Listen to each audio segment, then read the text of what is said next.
یہ تقریباً 30 عیسوی یعنی 30 AD کا فلسطین تھا۔ ایک خاموش صبح جب ایک گھر کا دروازہ کھلا، ایک عورت اپنے شوہر اور بھائی کو جگانے کے لیے ان کے بستر تک گئی، لیکن جب اس نے چادر ہٹائی تو منظر دیکھ کر اس کی رگوں میں خون جم گیا۔ بستر پر انسان نہیں تھے، وہاں خنزیر اور بندر بیٹھے تھے۔ وہ جانور چیخ نہیں رہے تھے، وہ رو رہے تھے۔ ان کی آنکھوں سے انسانوں جیسے آنسو بہ رہے تھے۔ وہ جانور اس عورت کے قدموں میں گر گئے، اپنا سر اس کے دامن سے رگڑنے لگے۔ عورت نے کانپتے ہوئے پوچھا، کیا تم میرے شوہر ہو؟ کیا تم میرے فلاں ہو؟ اور وہ جانور انسانی سمجھ بوجھ کے ساتھ اپنا سر ہلا کر اشارہ کرتے رہے، ہاں میں وہی ہوں، میں وہی ہوں۔ یہ خوفناک انجام کسی جادوئی کہانی کا حصہ نہیں ہے، یہ قرآن مجید کی سورۃ المائدہ کی وہ زندہ تفسیر ہے جس نے پوری بنی اسرائیل کو ہلا کر رکھ دیا تھا۔ آج ہم تاریخ کے اس ورق کو پلٹیں گے جب انسانوں نے جنت کا کھانا کھایا اور پھر ناشکری کی قیمت اپنی انسانیت کھو کر ادا کی۔ اس واقعے کو سمجھنے کے لیے ہمیں اس تباہی سے کچھ دن پیچھے جانا ہوگا۔ یہ حضرت عیسیٰ علیہ السلام کا دور تھا، وہ نبی جنہیں اللہ نے روح پھونک کر پیدا کیا، جو مردوں کو زندہ کرتے اور مٹی کے پرندوں میں جان ڈالتے تھے۔ آپ کے ساتھی جنہیں حواری یعنی ڈسائپلز کہا جاتا ہے، وہ مچھیرے اور مزدور تھے، نہ ان کے پاس گھر تھے نہ مال۔ وہ کئی دن تک صحراؤں میں بھوکے پیاسے سفر کرتے تھے۔ ایک دن بھوک نے ان کے صبر کا پیمانہ لبریز کر دیا۔ ان کے دلوں میں ایک خواہش جاگی، ایک ایسی خواہش جو بظاہر ناممکن تھی۔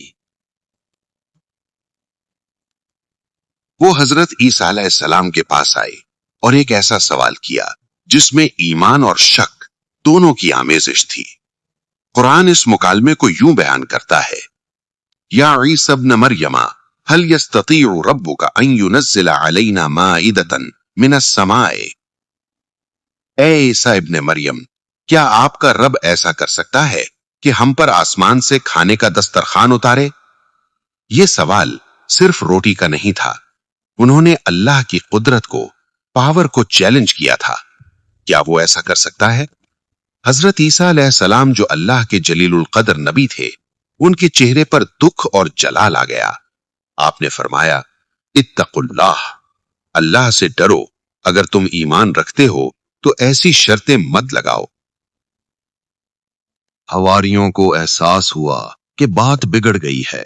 انہوں نے فوراً اپنی نیت صاف کی، کہا، اے نبی، ہم شک نہیں کر رہے، ہم تو صرف یہ چاہتے ہیں کہ اس جنتی کھانے سے ہمارے پیٹ بھریں اور ہماری آنکھیں یہ معجزہ دیکھ کر ہمیشہ کے لیے مطمئن ہو جائیں۔ وہ چاہتے تھے کہ یہ دن ان کے لیے اور ان کے بعد آنے والوں کے لیے ایک عید بن جائے۔ ان کی حالت دیکھ کر حضرت عیسیٰ علیہ السلام کا دل نرم پڑ گیا۔ آپ نے وضو کیا، مصلی پر کھڑے ہوئے اور پھر اپنے رب سے وہ تاریخی دعا مانگی جس نے آسمان کے دروازے کھول دیے۔ حضرت عیسیٰ علیہ السلام نے ٹاٹ کا لباس پہنا اور روتے ہوئے دعا کی، اللہم ربنا انزل علینا مائدۃ من السماء۔ اے اللہ، اے ہمارے رب، ہم پر آسمان سے کھانے کا دسترخوان اتار دے۔ آسمان کے دروازوں پر دستک ہوئی، اللہ کی رحمت جوش میں آئی، لیکن اس رحمت کے ساتھ ایک بھاری شرط بھی تھی۔ اللہ نے فرمایا، میں اسے تم پر اتار تو دوں گا، لیکن اس کے بعد تم میں سے جس نے کفر یعنی ناشکری کی تو میں اسے ایسا عذاب دوں گا جو جہان میں کسی کو نہ دیا گیا ہو۔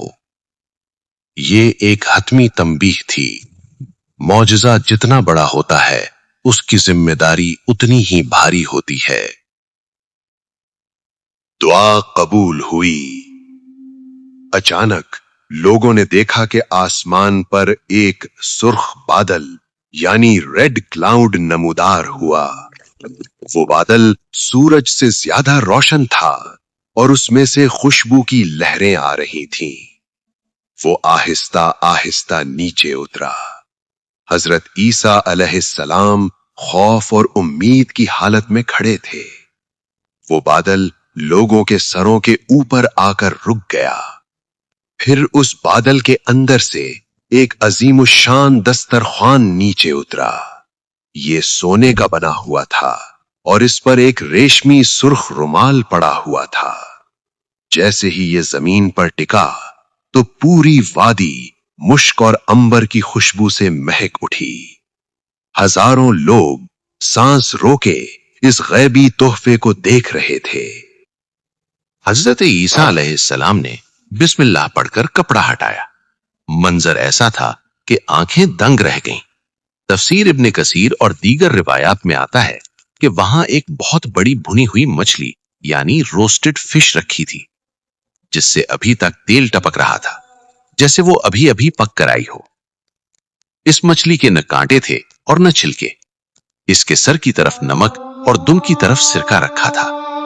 اس کے ارد گرد 5 روٹیاں تھیں اور ان روٹیوں پر زیتون، شہد، پنیر اور انار سجے ہوئے تھے۔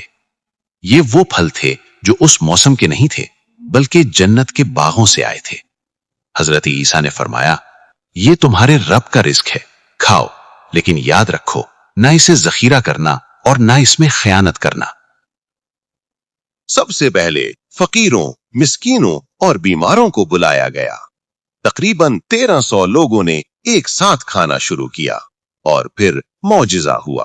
وہ مچھلی اور روٹیاں ختم نہیں ہو رہی تھیں۔ لوگ کھاتے گئے اور کھانا غیب سے بڑھتا گیا۔ صرف پیٹ نہیں بھرے بلکہ تقدیریں بدل گئیں۔ روایات کہتی ہیں جس اندھے یعنی بلائنڈ نے وہ کھانا کھایا اس کی بینائی واپس آ گئی۔ جس کوڑھی یعنی لیپر نے کھایا اس کی جلد صاف ہو گئی۔ جو غریب تھا وہ شام تک غنی ہو گیا۔ یہ اللہ کی رحمت کا کھلا مظاہرہ تھا، لیکن افسوس انسان کی لالچ کبھی نہیں بھرتی۔ دن ڈھلنے لگا تو منافقین کے دلوں میں شیطان نے وسوسہ ڈالا۔ وہ لوگ جنہوں نے اپنی آنکھوں سے معجزہ دیکھا تھا اب سرگوشیاں کرنے لگے۔ انہوں نے کہا، یہ سب جادو ہے، یہ کھانا ہمیشہ نہیں رہے گا، یہ تو ابھی غائب ہو جائے گا۔ حالانکہ اللہ کے نبی نے منع کیا تھا کہ اس کھانے کو کل کے لیے بچا کر مت رکھنا، کیونکہ جو رازق آج دے رہا ہے وہ کل بھی دے گا۔ لیکن ان کا توکل کمزور پڑ گیا۔ انہوں نے اللہ کے حکم کو توڑ دیا۔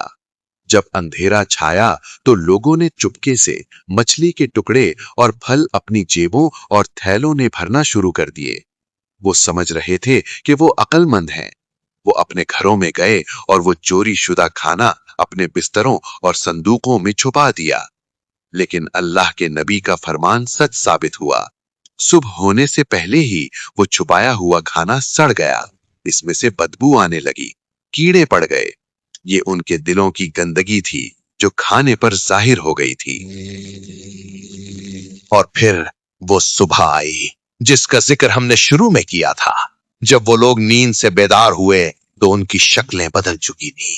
جنہوں نے صرف لالچ کی تھی ان کے چہرے بگڑ گئے تھے، اور جنہوں نے معجزے کا انکار کیا تھا وہ مکمل طور پر خنزیر اور بندر، سوائن اینڈ منکیز بن چکے تھے۔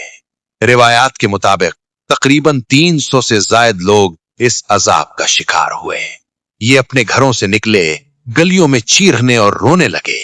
یہ منظر دل دہلا دینے والا تھا۔ ایک بندر اپنے رشتہ دار کے پاس آتا، اس کے کپڑے سونگھتا اور روتا۔ رشتہ دار پوچھتا، کیا تم فلاں ہو؟ تو وہ سر ہلا کر اشارہ کرتا، ہاں میں وہی ہوں۔ لیکن اب اس کی زبان بند ہو چکی تھی، توبہ کا دروازہ بند ہو چکا تھا۔ یہ مسخ شدہ لوگ 3 دن سے زیادہ زندہ نہیں رہے، نہ انہوں نے کچھ کھایا نہ پیا۔ 3 دن کے اندر وہ سب کے سب تڑپ تڑپ کر ہلاک ہو گئے اور زمین انہیں نگل گئی۔